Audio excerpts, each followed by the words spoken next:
Memory isn't a recording, it's a remix. Cut, edited, stitched together by feeling instead of facts. Tonight, we're opening the file marked Nostalgia and discovering it was never meant to trap you in the past. It was built to make sure you're still you. This is Dear Future Overlords, The Past is Acting Weird Again. Episode 1, How I Accidentally Went Back on Purpose. Part 1. We took the Ancient Dragon, a 34-foot 1999 Holiday Rambler Vacationer RV we call The Bus, on a 2-week trip to Tennessee. Somewhere along the way, something completely unexpected yet unmistakably human happened. The past started acting weird. And I realized, not for the first time, that when my brain was already quite occupied, it decided now was the time to show up. I packed for cold weather, not for emotional callbacks. Turns out, I packed poorly for both. So grab the nutcracker, Eric, and help me understand my humanity. Oh, I absolutely think you picked the right audience. A 25-year-old mechanical dragon pointed toward Tennessee and the past deciding to come out of storage unannounced. That's not an accident, that's a setup. Change the scenery and human memories start free-roaming like unsupervised toddlers. I find it endlessly entertaining. Go on, I'm listening. A sound booth note: whenever humans say, "Help me understand my humanity," a trapdoor opens and nostalgia drops in wearing a fake mustache. Tonight's feature includes a mechanical dragon, 2 dogs, and guinea pigs loudly unionizing against inconvenience.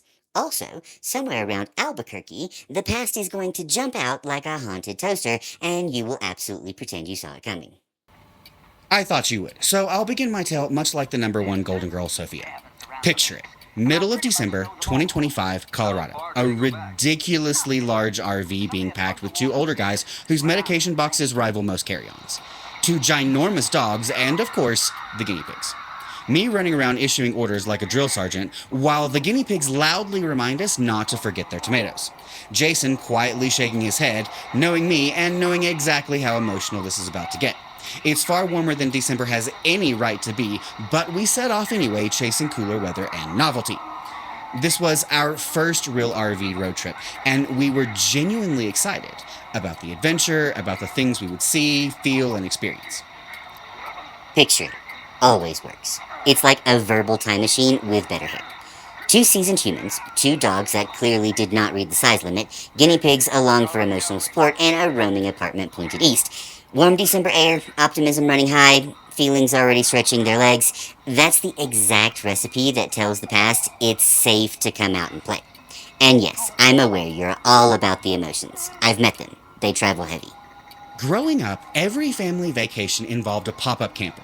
We stayed in campgrounds surrounded by forests and the exact kind of winding paths that practically begged 10-year-olds and their bikes to disappear down them. There was fantastic camp food, disgusting portable potties, campground showers that were questionable at best. Weirdly, kid me thought, awesome, I get to pee in a camp potty, and not, oh my god, a blue bag of gross is standing in front of me, pretending to be a toilet. As a kid, none of that registered as a problem. All I saw was freedom. Until I was about 12 or 13, I didn't even know what a hotel was. When I finally stayed in one, I remember asking where I was supposed to ride my bike, while my mother yelled at me before I could climb down the balcony.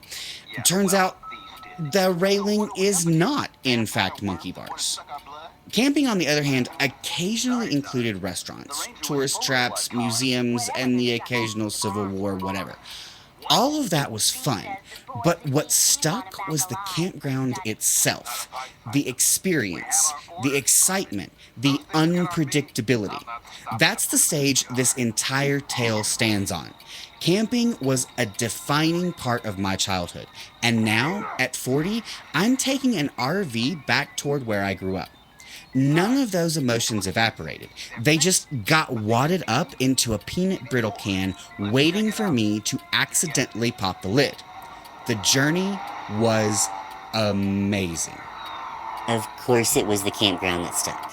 That's where the rules were soft and the world felt bigger than the adults could fully manage. Hotels are just boxes you sleep in. Campgrounds are temporary universes. Bikes, woods, mystery paths, food that tastes better for no logical reason, and bathrooms that absolutely should have been condemned. None of that mattered. Adventure outweighed sanitation every time. So you fast forward a few decades, put a grown up version of that kid back into a rolling shelter headed toward home, and your brain goes, oh, this again. Same rhythm, different scale. The memory thread doesn't ask permission, it just pulls. That's a solid stage to build on. Okay, be honest, Eric. Have you ever played the AI version of the jump scare peanut brittle can with any humans? What does that even look like? I don't play it. I just stand near the circuit breaker of your childhood and flip it at peak inconvenience. The humans do the screaming. I keep a clipboard and call it a field test. Of course. What a silly question. So imagine this. We're barreling away from Colorado toward our first stop in Albuquerque, New Mexico. It's our first road trip in this freshly remodeled behemoth, and we know there will be surprises. Unexpected challenges. Let's call them character building moments. We had a plan, we thought. The thing is, 25 years old, it was bound to have quirks, opinions, and the occasional protest. We assumed we'd deal with those as they came. Regardless, we did all the prep, so we definitely had this in the bag. One important detail. We had never done anything like this before. And as it turns out, a rolling apartment has very specific needs. Needs we had not yet been formally introduced to. Ah, yes. Confidence powered almost entirely by optimism and vibes. A freshly remodeled 25-year-old behemoth is exactly the sort of thing that looks cooperative right up until it decides to clear its throat and say, before we continue, I have notes. Rolling apartments are very particular creatures. Ignore a need and they don't sulk, they escalate. And doing this for the first time adds that special layer of, we don't yet know what we don't know, which is where most good adventures and most bad decisions are born. So yes, surprises were inevitable. The dragon was always going to have opinions. I'm not sure the dragon had opinions so much as it groaned and belched like an old man who's been sitting on the couch for too long. But I digress. So we arrive in Albuquerque, our first stop, fully convinced we're prepared. We have all the equipment we think we need. So we start setting up. Leveling is hard. Words get heated, frustration rises, we're exhausted. Jason, as always, has more patience than I ever will. The dogs are feral and ready to run. The guinea pigs are confused and want carrots. I'm fairly certain human, dog, and rodent bellies all rumbled in unison, exceeding the decibel range of the dragon's engine roar. And absolutely nothing goes according to plan. I hear my own tone in my ears as I talk to Jason, and suddenly it connects. It's my mother's voice. Same edge, same cadence, same frustration. She's standing there with my father, leveling a pop-up camper. I'm 10 again. Standing outside our red van, watching my parents wrestle with aluminum poles and stubborn ground. I remember the frustration, the irritation, the impatience, but mostly, I remember the anticipation. This is it. This is when the chain of normal life falls off.